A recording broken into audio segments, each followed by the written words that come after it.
Hello friends, welcome back to Kishan solution. आज के video में हम लोग सीखेंगे परिमेय संख्या और अपरिमेय संख्या को जो प्रूफ करने वाला जो क्वेश्चन रहता है, जो बोर्ड के एग्जाम के 10th के बहुत ही महत्वपूर्ण क्वेश्चन है। इस तरह का एक क्वेश्चन हमेशा बोर्ड के एग्जाम में आता ही है, क्योंकि 3 नंबर या 5 नंबर का आता है। तो उस तरह के क्वेश्चन को हम लोग सीखेंगे कि उसको कैसे हल किया जाता है। ठीक है, तो इस वीडियो को लेकर शुरू से अंत तक देखिएगा तो आपको अच्छे से समझ में आएगा। अगर बीच में आप स्किप कर देते हैं तो आपको समझ में नहीं आएगा। ठीक है, तो इसको बहुत ही आसान तरीके से मैं आपको समझाऊंगा, उसको देख के आप लोग को आसानी से समझ में आ जाएगा। ठीक है, यहाँ पे हमने क्वेश्चन लिया है, सिद्ध करे कि 3 + 2√5 एक अपरिमेय संख्या है। ठीक है, बोर्ड में इसी तरह का क्वेश्चन रहता है, सिर्फ यहाँ पे जो मान है ये चेंज कर देगा। यहाँ पे लिख देगा √5 एक अपरिमेय संख्या है, या कोई भी संख्या दे देगा, उसको बोलेगा कि सिद्ध करना है। ठीक है, तो सबसे पहले यहाँ पे हम लोग देखेंगे जो चीज दिया हुआ है कि जो हम सिद्ध करना है कि अपरिमेय संख्या है, तो उसका उल्टा हम लोग पहले लेके चलेंगे। ठीक है, यहाँ पे हम लोग लिख लेते हैं हल। ठीक है, अब अपरिमेय संख्या हमको सिद्ध करना है, तो हम लोग लिखेंगे माना कि 3 + 2√5 एक परिमेय संख्या है। ठीक है, परिमेय संख्या है तो परिमेय संख्या का मतलब क्या होगा, कोई भी परिमेय संख्या है तो उसको वो होता है p/q के रूप में होता है। ठीक है, मतलब p/q के रूप में कोई परिमेय संख्या p/q के रूप में होता है। ठीक है, मतलब एक पूर्णांक है। ठीक है, अगर p/q के रूप में कोई भी चीज है मतलब वो पूर्णांक है। जैसे 2/5 है तो पूर्णांक ही होता है, 2 भी पूर्णांक और 5 भी पूर्णांक। ठीक है, जहां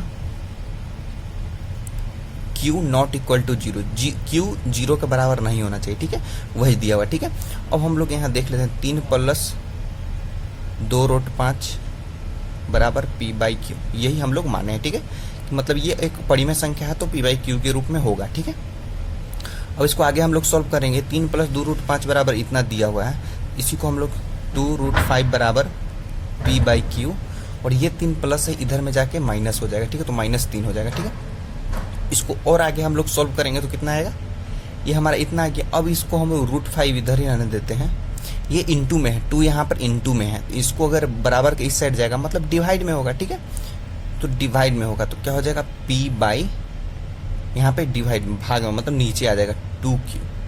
ठीक है, ये हमारा हो गया -3।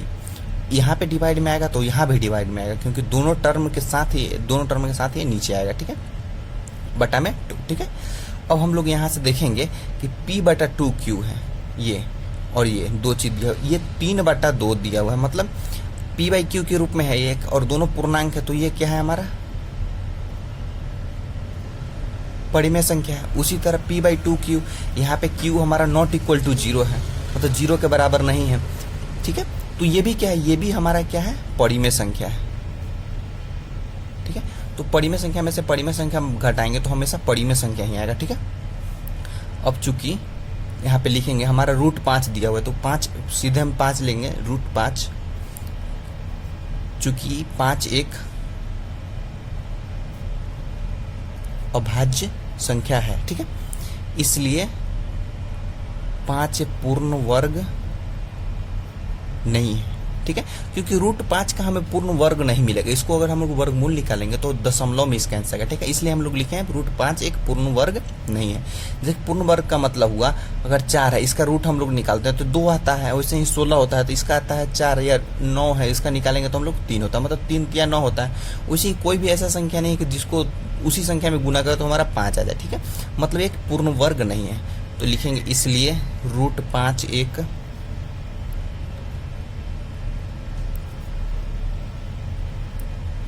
अपरिमेय संख्या है।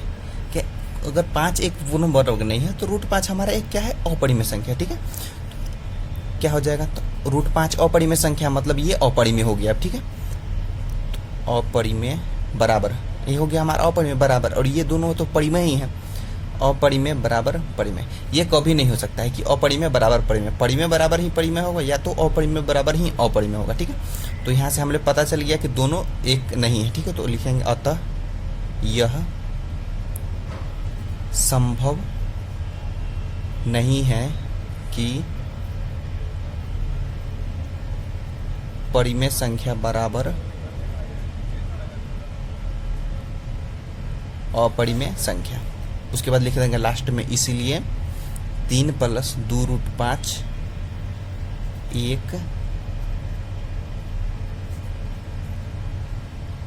अपरिमेय संख्या है। यही क्या हो जाएगा, हमारा आंसर हो जाएगा। ठीक है, तो आप लोग देख लिए होंगे स्टेप बाय स्टेप इसको किस तरह हल किया जाता है। अगर अपरिमेय दिया हुआ है तो हम लोग सबसे पहले परिमेय मान लेंगे और उसको पी वाई क्यू के रूप में तोड़ के आसानी से हम लोग हल कर लेंगे। ठीक है, तो आज का वीडियो यहीं समाप्त करते हैं। उम्मीद करते हैं आपको वीडियो पसंद आया होगा। पसंद आया हो तो लाइक शेयर सब्सक्राइब जरूर करें।